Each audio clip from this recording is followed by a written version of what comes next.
Ganito po ang isang pulutong ng mga sundalo. Karaniwang mo pagdating na ang Sabado o Biyernes, ay nagkakaroon sila ng pagkakataon na humingi ng mga passes. Ang tawag sa mga passes na ito ay weekend pass. Mga passes na ito na pinapahintulutan sila na umuwi sa kanilang mga bahay, pumunta sa mga lugar na gusto nila, pero inaasahan kung ano ang sinabi sa passes na iyon ay kinakailangan bumalik sila before that time.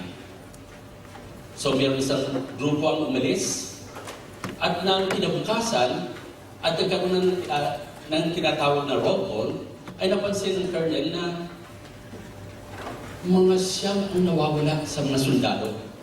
Mga siyam na ito ay bahagi ng isang grupo umalis at humingi ng weekend pass. Kaya nung dumating ng oras, mga alas 9, alas 7 ng gabi, ay ang colonel ay naghintay sa may upuan, meron siyang inasikaso because it was overtime niya. Nang mapansin niya ang isa sa mga humingi ng passes na nagmamadaling pumasok sa kanyang opisina. Nag-attention siya at siya po ay umupo. Sir, sorry po, nahuli po ako. Gusto ko lang magpaliwanag kung bakit po ako nahuli.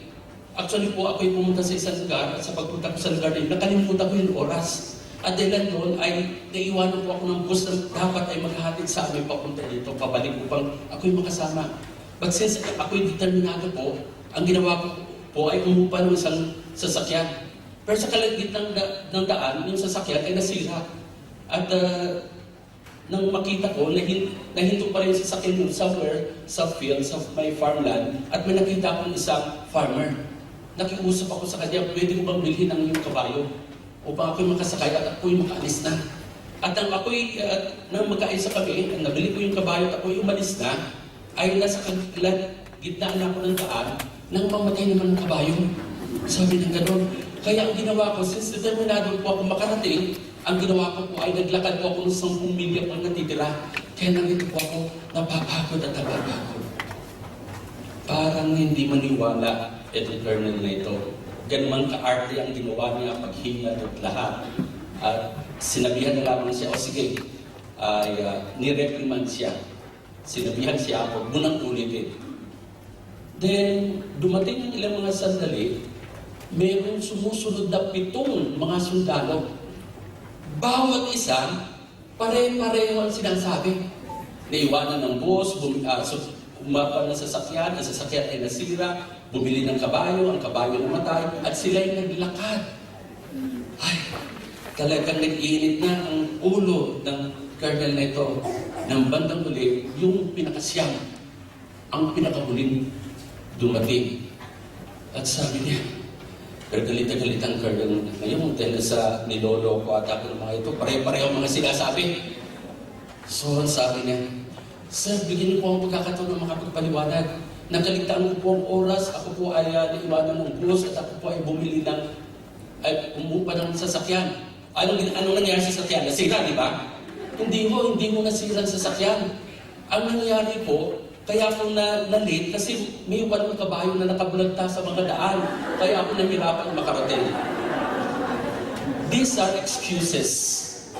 Mga excuses kung minsan tayo bilang mga manapataya, ay ginagawa rin natin ito sa ilang mga pagkakataon. Lalo't na mayroong pinapagawa sa atin ang Diyos.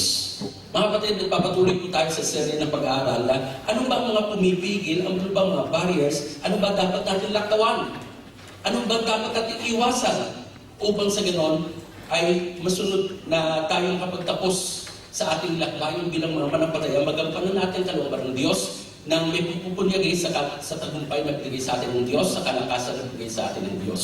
At ngayon po, ngayong hapon, ay bibigyan po natin ng pansin ng isa pang barrier, at ito po ay tinatawag nating resistance. At bilang anak ng Diyos, ay kinakailangan po natin ma-overcome po ito. Ano po ba itong resistance? It comes in different forms.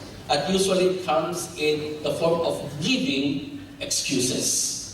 At bibigyan po natin ng pansin ang buhay, ang isang bahagi ng buhay ni Moses. At mapapansin po natin, ang pag-aaral po natin ay nahahagi sa 4 na bahagi. May 4 na bahagi. Unang-una ang katawagan ng Diyos sa kanya. Ang ikalawa ay mga excuses ni Moses at kung paano tinugon ng Panginoon Diyos Sinagot ng pang Diyos yung mga excuses nito. Then finally, ay makikita natin ang final response si Moses. Pagkatapos po natin mapag-aralan, ang katanungan ay, what to do now? Anong gagawin natin? Ano ang relasyon niyo sa buhay ko ngayon? Eh si Moses, ang tagal nang nabuhay, kumbaga ang tagal-tagal na, ano bang lesson na makukuha natin magmula dito? Ang unang bahagi ay tungkol sa panawagan ng Diyos o ang tawag ng Diyos kay Moses.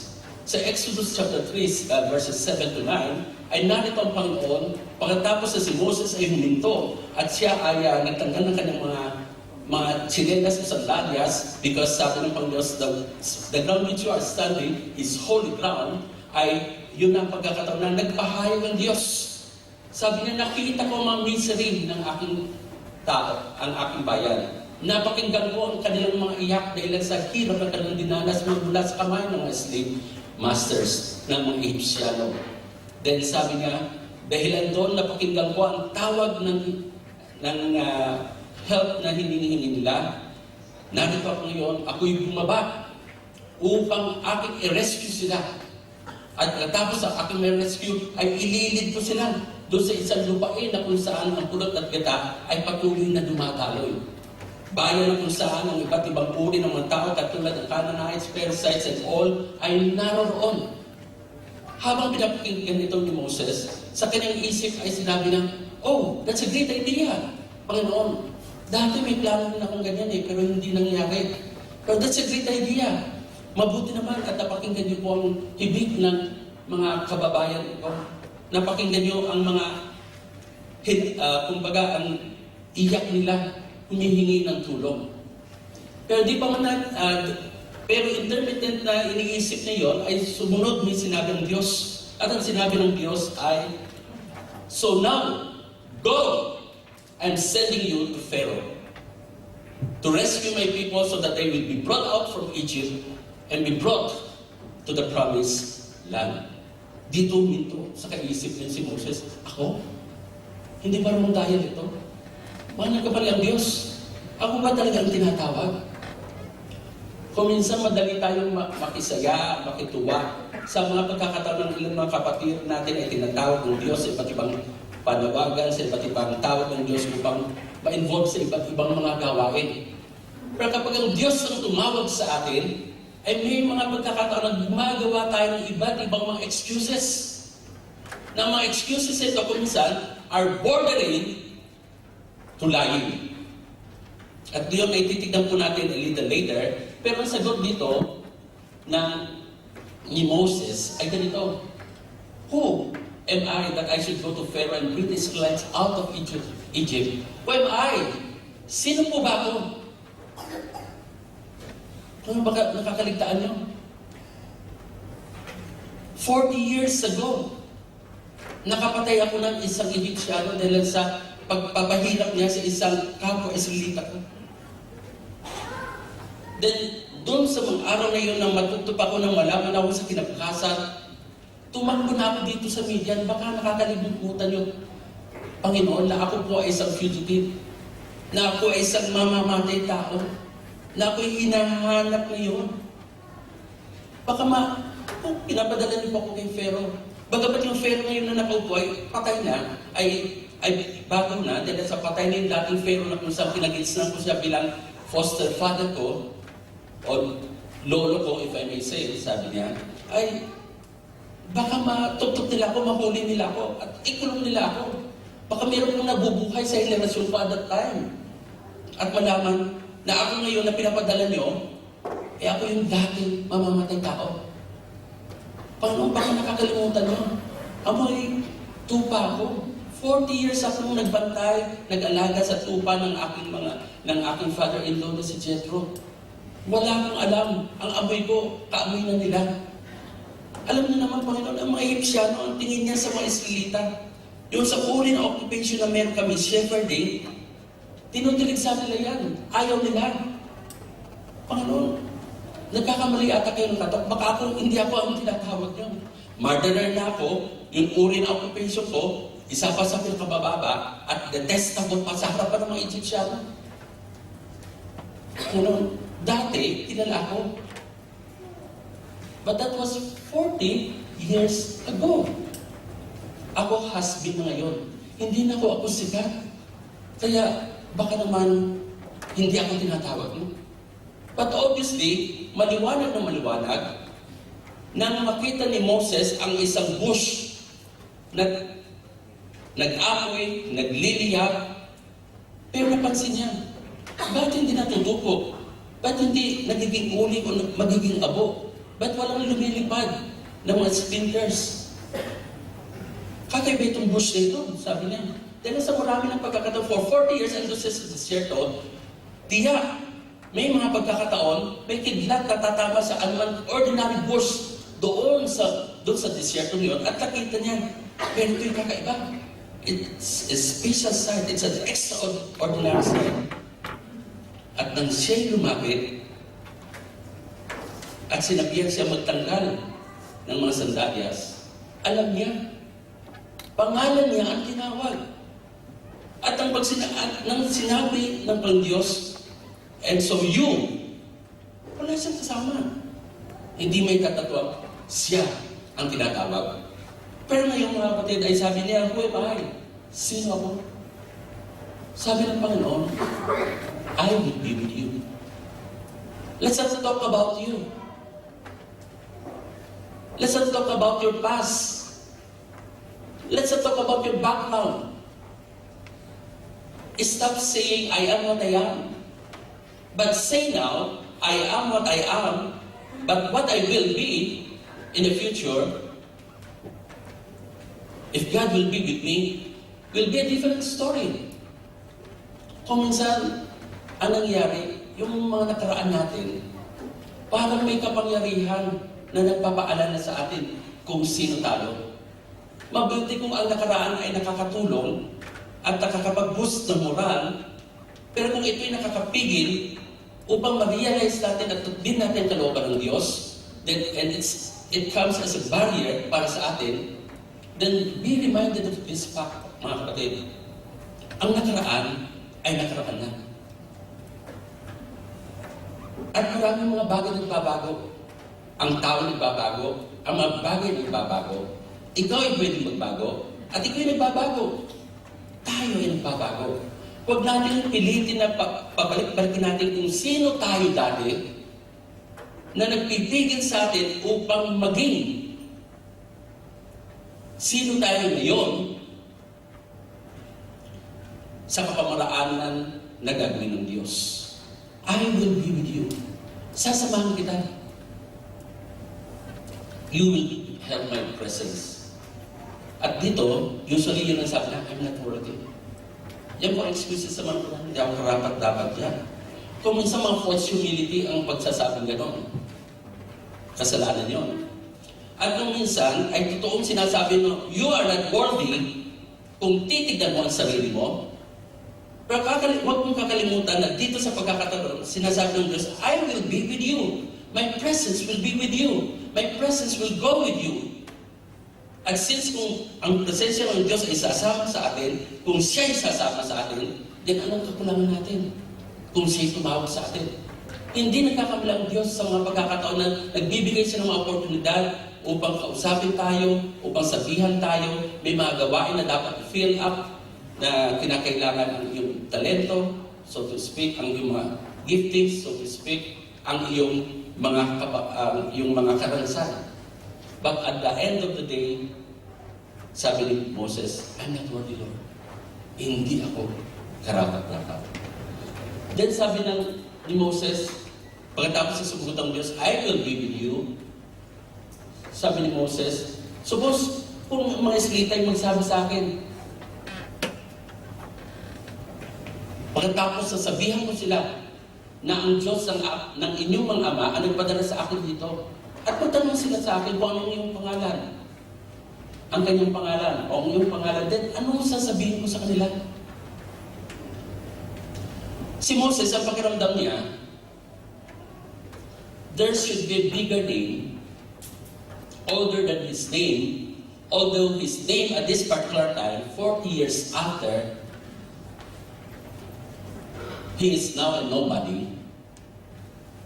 Kailangan niya ng isang authority who will back him up. At itong authority na ito, in a sense, kaya niya tinatanong ang pangalan. Isang pamamaraan ng pagtingin yon. Dahil wala na si Moses eh. Matanda na siya, although hindi naman siya ugod-ugod. Malakas siya. And yet, alam niya, he has been a husband.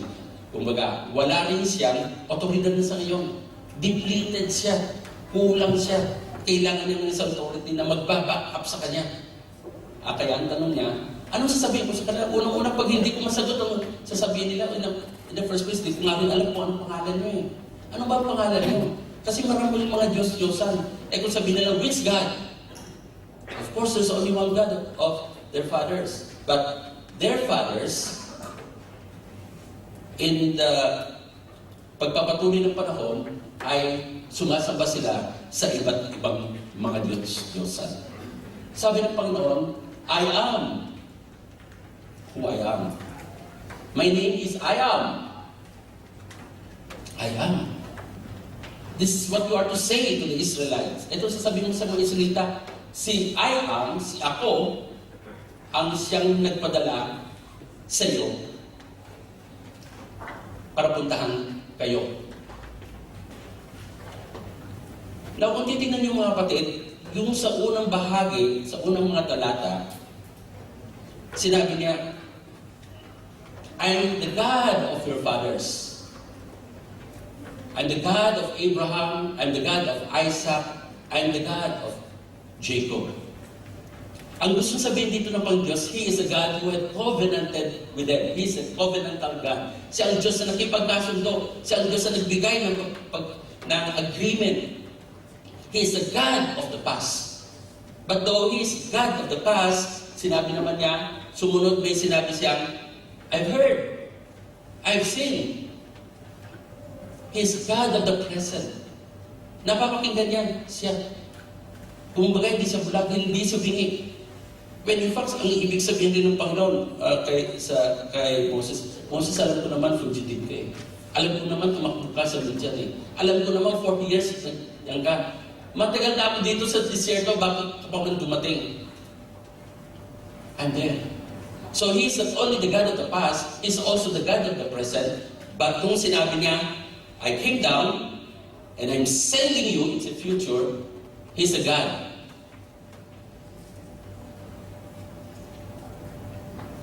Of yung susunod na bahagi ng panahon. All in all, I am means I am the eternal God. The eternally present God. Siya ang Diyos ito. At sinasabi niya ngayon, I will be with you. Hindi lamang ako sasama sa iyo in a sense na kasama mo ako, pero tandaan mo, you will have me as authority who has sent you. So that you'll be able to say to the Israelites, I am has sent me to come to you to serve as your instrument, as His instrument, to rescue you and to bring you, lead you to that promised land. Then, ito naman karaniwang sagot natin. I don't have all the answers eh. Mag-witness ka, ay naku, baka magtanong sila, hindi ko anong sasagutin. Baka meron silang itanong na hindi ko malaman kung paano ko bibigyan ng kasagutan.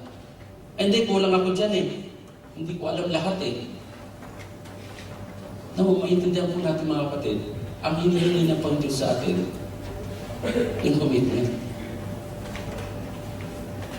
Yung commitment na una, tanggapin mo yung tawag.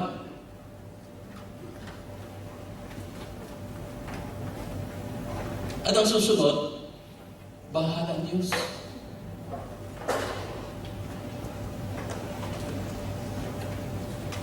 Paano kung hindi sila makinig sa akin? Paano kung hindi sila maniwala sa sinabi ko o sasabihin ko?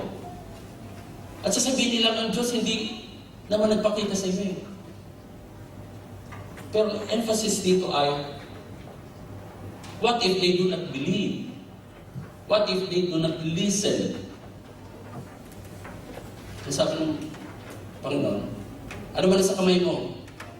Sabi niya, itapon mo. sa ground. So mayroon siyang tungkod, itinapon niya, naging ahas. Sabi ng Diyos, hawakan mo sa kanyang buntot, hinawakan niya, bumalik sa tungkod. At kung hindi sila maniwala sa inyo, ang sunod mo palang gawin ay ipasok mo yung kamay. Naging leprous sa loob ng cloak niya, inilumas niya, naging leprous, ipinasok niya ulit, naging normal, katulad ng kulay ng yung mga the rest of his skin. Then sabi ng Panginoon sa kanya, at kung sakasakali sa dalawang mga miracles ito ay hindi sila maniwala, hindi sila makinig, then pagdating mo sa Egypt, sumaro ka ng tubig, kumuha ka ng tubig from the Nile River, at ibuhos mo ito, magiging dugo ito. Itong mga pinakita ng Diyos, pinaperform sa harapan ni Moses, ay mga isasimple ng mga miracles. Ibig sabihin, higit pa ang mangyayari kung siya'y susunod. Ibig sabihin, I don't need your ability. What I need is your commitment and your availability. Mga kapatid, pag tinawag naman tayo sa mga gawain hindi naman sasabihin natin, alam ko na yan lahat, kaya ko yan.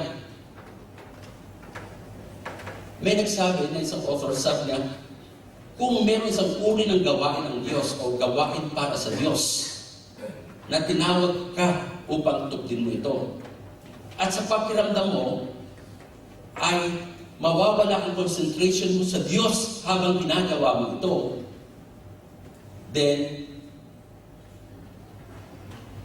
hindi ito ang kalooban ng Diyos. Ano ibig sabihin?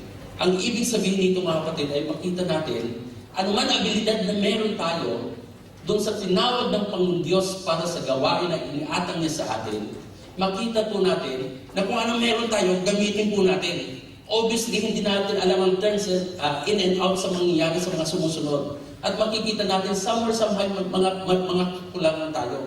Pero ang Diyos ang siyang magpupuno because He is our sufficiency. Siya ang magpupuno. Huwag mong tignan ang kakulangan mo. Tignan mo ang sufficiency ng Diyos kapag ito yung tinawag niya. Kapag ito yung tinawag niya, hindi siya magkakamali. At kung ang tingin mo ay kulang ka pa, sumunod ka lang. Tinawag ka Hindi naman siya nagkakamali. Mag-respond ka. At sa pag-respond mo, ay tignan mo kung paano ang mga kakulangan mo, mga limitations mo, ay fill-upan ng Diyos upang in the end, katulad ng sinabi na po sa Pablo sa 2 Corinthians, our sufficiency is not in us, but in Him who called us.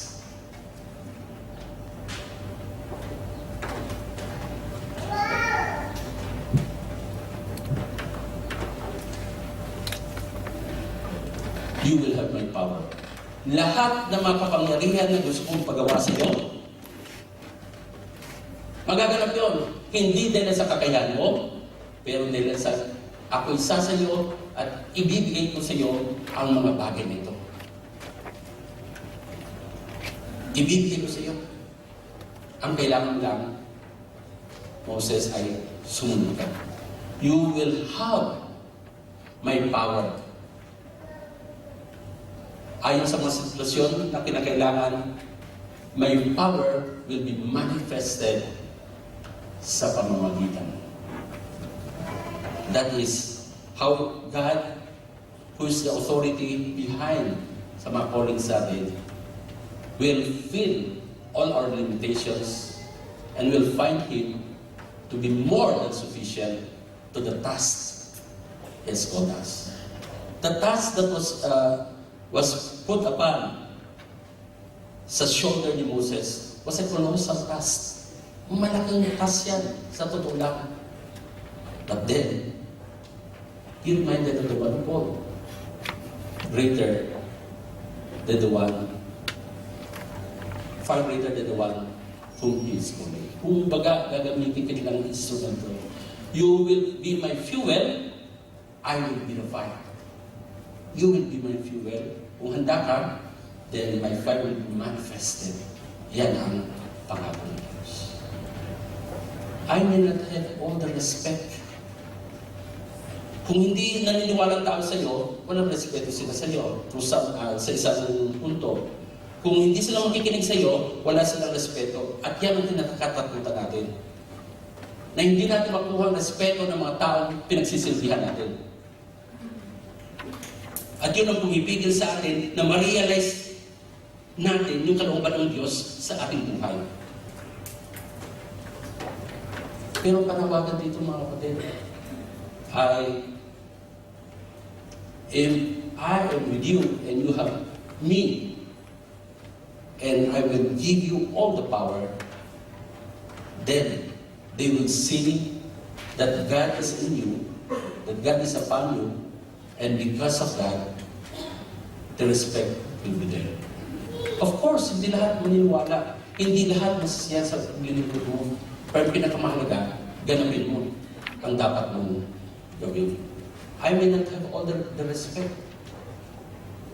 Excuse number 4, sabi niya, I've never been eloquent in the past. Hindi ako magaling magsalita, maging sa nakaraan. Maging, nung tinawag niyo po ako bilang, since you have spoken to me, your servant, maging, nitong ngayon lang, sa sumasalita nitong pinapag-usap mo ako, I'm slow of speech and tongue. And yet in the book of Acts, chapter 7, verse 21, ang sabi ni Stephen, who is the first martyr of the Christian church, that he is mighty in words and in deeds. In words and action. Ibig mo sabihin, nagsisinungaling itong si Stephen. Siya inihanda. He is a prince, future king of Egypt. Kung hindi lang nangyari yon. In a sense. He is trained, he is the prince of Egypt, and he was trained sa pinakamainam na universidad doon sa Egypto. Inihanda siya. But ngayon, itong sinasabi, partially true. Sa totoo nga lamang, that was 40 years ago. Because the next 40 years, ang kinokomanda niya, hindi maraming tao, ang kinokomanda niya, isang pulutong lamang ng mga tupa. Yun ang inutusan niya, punta kayo dito, sunod kayo sa akin. So yun lang nasasabi niyo mga vocabulary siguro, wala na siyang ibang alam na vocabulary. Kasi kung minsan, yung parati mong kasama, nagiging katulad kanila. So, yung wala mo akong alam eh. I'm slow of speech and tongue. Yung sabi ng Diyos, sino nagbigay ng bibig? Sino nagbigay ng mata, so to speak? Sino nagbibigay ng paningin? Sino nagpapabulag? Sino nag-turn people to death or mute? Is it not I? Dito makikita natin mga kapatid na he's talking about him. Sarili niya, tinignan niya. Parang ganito pag tinawag tayo ng Diyos, no? So, whatever na katawagan, para mag-serve sa general services, para mag-serve sa transport ministry, para mag-serve sa kids church, para mag-serve sa music ministry, para mag-serve as an elder or as a deacon, or whatever calling that we may have, or calling para mag-serve as a man counter. Makikita po natin, ang gagawin natin muna, susumahin muna natin mga strength natin. Tapos titignan natin yung mga, ano sa kabila ng strength, assets, or eto, mga liabilities, mga limitations. Na pagkatapos doon, tatansyahin natin, hindi na. Pero, klaro-klaro tinawag ka. Sinabihan ka ng Diyos. An impression, mag-bring through ilang mga kapatiran, or pastor, gano'n, no? Dito, hindi natin tinitignan yun. Pinagkakatiwalaan tayo. And we grow with the ministry. We learn more and more. But that's no end. Hindi tayo dapat katulad ng Papa ni Sir Norman. I am what I am and that's what I am. Ako'y ako at ako yun. Ako na lang yun. Hindi. Marami pang pwede gawin ang Diyos sa buhay ng bawat sa atin. At ang panawagan niya sa atin sa iba't ibang pamamaraan, sa mga ibang specific ministry, ay i-equipin niya tayo. Bahala siya mag-equip kasi siya tumawag eh. Ang Diyos natin ay pawang maalab at alam niya at hindi siya nagkakamali sa pagtawag.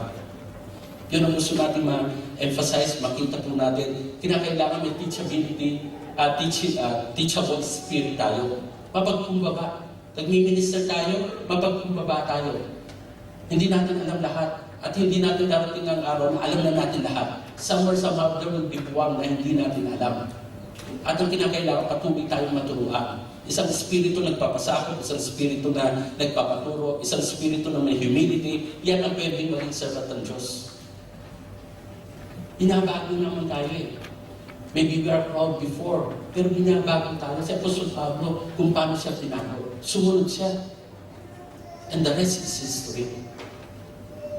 At itong panawagan natin, sabi nga ni Pastor Boots nung nakarang BBR natin, ang sabi ng nakarang Friday, tayo hindi lang tinawag para maging miyembro, tayo tinawag sa CFA at ang Diyos para maging worker.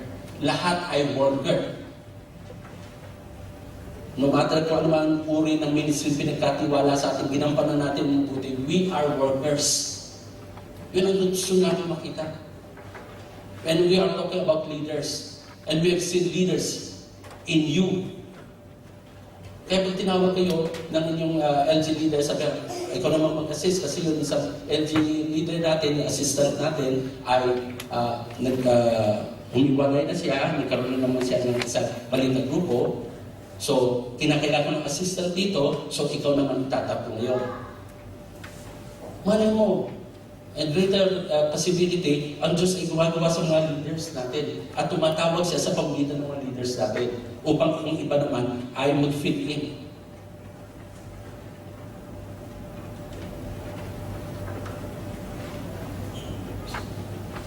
We learn. At makikita po natin dito, you will have all your need. Lahat ng pangailangan mo to be able to minister, lahat ay mapupunuan mo. I do not have all the ability. Paulit-ulit natin nasasabi, nabibigay natin yung papay, ni Silverman's excuse. No? Ang huling excuse niya, pardon your servant, Lord. Please send someone else. Actually, sa ibang version, sa modern version, sa Lord, please send anyone else, but not me. Sino ba ang piliin nyo, wala akong pakialam. Kumbaga, sa kalokal ng salita, kahit na sino ang piliin nyo, wala akong pakialam. Bahala na kayo, pero huwag lang ako. Sinabi na ng Diyos na, I'll be with you, my presence will go with you, I'll give you the ability, I will empower you, at you will have all of me because of my name, what it represents. Then bandang day, ang sabi niya, Panginoon, magpadala lang kay sino man. This reason is not a reason in itself. Ito ay isang kapahayagan ng kanyang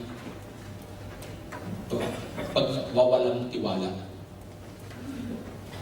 Nawala tiwala na dito. Sinabi ng Diyos lahat sa kanya ito. Kung sinabihan tayo ng Diyos sa ganito at audibly ng pakinggan natin, tutuloy tayo, di ba? Pero siya hindi. Sabi niya, bahala na kayo, sino pa man, wag lang ako. At dito na makikita natin, dapat tayo magre-respond in faith sa tawag ng Panginoon. It was in 1985 when I was working together with Pastor Vic sa isang kumpanya. And then I was part-time teaching sa Figures at the time. And at the same time, I nagsaserve ako sa church namin as parang secretary, ang tawag nila, assistant to the pastor, not assistant pastor. Then, on that Good Friday, na wala nga aking mother, umuwi siya sa probinsya, when I was meditating on the Word of God, I said, and I know there was an impression that was given to me. And it was asked to move out of my company and work quote-unquote in full-time ministry. Sabi ko sa boss ko, it's my friend also, kung i-release mo na ako dahil sa I have a call na maglingkod.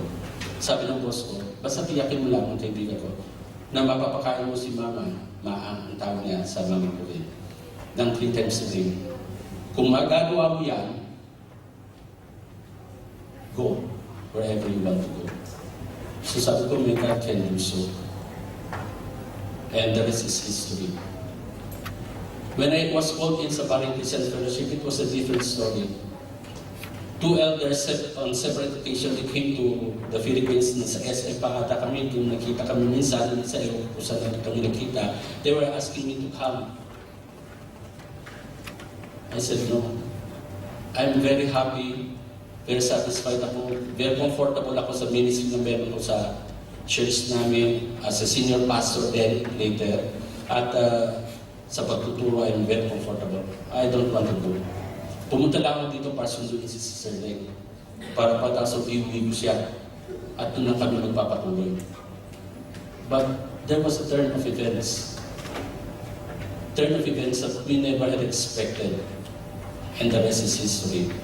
If I look to myself, doon sa church namin, all of our previous pastors were actually, alam nila, si Sir Betian nila, Pastor Vic, na talagang high-strung. Glory to the Lord by giving them all those, kung ano man meron sila. Ako salat sa ganoon. But when they called me, hawak-hawak ko ang attache case ko, I was full-time nun sa Phibias. When they called me, because when I was in Phibias and was serving as a pulpit minister for 1 year sa Santa Monica Christian Fellowship, and was okay ako sa Phibias, full-time ako, meron akong dorm doon. Tinawag ako ng church board, if you will consider na ikaw na maging pastor ng church sa dating pinanggalingan mo. Hawak-hawak kong attache case ko, nagpapaalam kay Miss Visitasyon, salon na nasa Phibias Canteen, sabi niya, nabalita niya kasi, are you crazy? Sabi niya, Inglesero kasi yun, Ilocano. Are you crazy? Nasa higaan ka na, pupunta ka pa sila with all the challenges and mga problema na meron ng church niya. Sabi ko, I was called. And I'll go there. I'm not a Superman, I don't know how to deal with things, but I know God called me. Ang sabi ko lang sa Panginoon, hayaan nyo lang makalabas ako sa church na ito later, kumbaga makaalis sa church na ito, na scot-free. And the rest is history. Na magpaalam ako a year after. Sabi mo, pag muna kung pwedeng, only muna kayo, punta muna kayo. Sabi ko, hindi. Magpapaalam ako, I don't want the church to be in a situation na naghintay sa akin. And the rest is history. Mga kapatid, we have to heed God's call. Marami tayong hindi magagawa talaga. Pero pag tinawag tayo, go tayo. Prayerfully, kinakailangan lang natin na malaman. So dito ang galit ng Diyos ay ganyan na lamang, nagliliyab, hanggang sinabi, o sige, hindi ba andyan si, what about you, brother Aaron? I will help both of you. Pero alam niyo, matapos ng si Moses ay umakyat sa Mount Sinai, at nang siya bumaba kasi sinasabi ng Diyos, ano ba yung may gulong nangyayari sa baba? It was Aaron na kanyang kapatid na pinili niya upang maging spokesperson niya o mouth niya, ang siyang namuna kasama ng ilang mga elders ng mga Israelitang nasa baba ng paanan ng Sinai upang sumamba sa mga Diyos-Diyosan. Aaron was not the first plan of God was not wala sa plano si Aaron para maging spokesperson ni Moses. Ang gusto ng Diyos, despite of whatever Moses turned out to be, kung hindi na nga siya eloquent, ay gagamitin pa rin siya ng Panginoon because in its weakness, makikita ang kapangyarihan ng Diyos. Makikita ang kapangyarihan ng Diyos. At ang Diyos gusto niya, ang glory niya, not to be shared with anyone. But Moses said, no, Panginoon, bigyan mo, iba na lang. So, nagkaroon ni Jason at kumbaga nagkaroon ng pag-ayos na, sige, si Aaron sasamahan. Na nagiging katitisuran si Aaron later sa kanyang buhay. Sa kanyang ministry. You will have your brother. I'm not as qualified as all the others. Nasasabi po ba natin ito? Ay, hindi ako katulad nyo. Siya na lang ho. Nasasabi natin po yun, di ba? Mga kapatid, pag tinawag ka, pumibigay na excuse sa Panginoon. Paano sinasabi mo, Panginoon, kamali ka, hindi mo alam sinasabi mo. Hindi mo pakilala na mas magaling ito at yan ay pwedeng i-feel dyan. Paano sinasabi mo walang mata ang Panginoon? Paano sinasabi mo maikli ang kaisipan ng Panginoon? Paano sinasabi mo walang memory ang Diyos? No! Hindi ganyan ang Diyos sa atin. Pag siya'y tumawag, and his final response ay, nagpaalam siya sa kanyang father na si Jethro. Pero sabi niya, let me return to my own people in Egypt to see if any of them are still alive. Sabi nga ni Chuck Swindoll, it was a feeble na excuse. Pagpapaalam na hindi yan ang eksakto. He was called! Ba't hindi niya masabi kay Jethro na kanyang father-in-law? I'm not ready. I will not have all the answers. I will not have all the respects. I will not have all the ability. I'm not as qualified as all the others. All these excuses, ihinto na natin. Kung gusto natin matupad ang kalooban ng Diyos sa ating buhay, kung tayo tinawag ng Diyos, we respond obediently. What to do now? Be sure first that it's God's words. Kasi kung hindi nga talaga kalooban ng Diyos, papalpak. Kaya natin muna, siguraduhin natin. At paano natin masisigurado? Masisigurado naman natin dahil sa kung tayo ay sanay na makinig sa salita ng Diyos, kung tayo ay may sinet aside sa time na we have quiet time with the Lord, napapakinggan natin ang kanyang tinig, yung mga impression na binigay niya sa atin, hindi natin mapapagkamalan ng tinig ng Diyos. Dahil sa nasanay tayo sa pakikinig. My sheep knows my voice. Sabi ng Panginoon. Be sure you are hearing God's voice. Be sure, yung katawagan sa ng Diyos sa iyo ay nag-square in doon sa kung anong kapahayagan ng Diyos, sa salita ng Diyos. Kaya yun po ang dapat po natin siguraduhin. Ikalawa, when God called you, then be confident in God's power as you obey. Kapangyarihan ng Diyos, dududa ka pa ba? Obviously, kapangyarihan niya. Maging ang BBR, it is something that is spiritual. Sa BBR, ang Espiritu ng Diyos ang gumagawa at gumagalaw. Kung sino man mga nagtuturo, sila ay kami mga kagamitan lamang upang may pahayag ng mga salita. But then, at the end of the day, it's the Spirit of God who is working. The power of God is such a way that it can work in and out. Sa kapamarang hindi natin maintindihan, pero nare-realize ang lahat ng mga bagay dito. Be confident in God's power as you obey, despite the fact na you know your inadequacies, be open to God's will. Huwag maging matigas ang ulo at ma-miss natin ang tawag ng Panginoon. At manghinayang tayo later. Maliban na lamang kung bibigyan pa tayo ng pagkakataon ng Diyos at minsan pang ulit tawagin. Mga kapatid, ang burning bush represent yung lugar na kung saan ang Diyos ay yung item na kung saan ang tinig ng Diyos ay napakinggan. Alam natin kung anong nangyari kay Moses. Alam natin kung anong nangyari sa mga slave masters. Alam natin kung anong nangyari sa mga Egyptiano. Alam rin natin kung anong nangyari sa mga silitang ng mga slaves. Alam natin lahat yan. Pero walang sinabi tungkol sa burning bush. Spiritually speaking, God is continually doing His calling in a supernatural way. Kinukuha niyang mga atensyon natin sa maraming mga pagkakataon. Pero dahil sa busy tayo, hindi natin nakikita, nagagalaw, hindi natin nape-perceive. Mga pangailangan sa iglesia, ang pangailangan sa evangelism, ang pangailangan ng one-to-one, ang rami nating mga iba't ibang mga bahagi kung saan pwede tayo mag-fit in. But at the end of the day, makunawaan po natin, witnessing is not a gift. Evangelism is a gift. But witnessing is not a gift. It is a calling upon every ordinary Christian. Every Christian sa iba't ibang ladder. Lahat tayo tinawag upang magpatotoo. Lahat tayo tinawag upang tumayo bilang saksi ng Diyos. Lahat tayo tinawag upang sabihin sa mga kaibigan natin, sa mga taong kalapit natin, sa mga taong dinala sa atin ng Diyos sa ating buhay. Maaaring sa one chance na nakita lang tayo, nakita na nilalay sa Panginoon sa ipaabot ang mensahe niya sa mga tao. But in a sense, we don't know what happened to the burning bush. Nagpapatuloy na tumatawag ng Diyos. Ang katanungan ay, tinawag kayo sa anumang mga pangailangan, sa anumang gawain, that you responded. Yes, mga kapatid, please, and if it's important to you, you will find a way. If not, you'll find an excuse.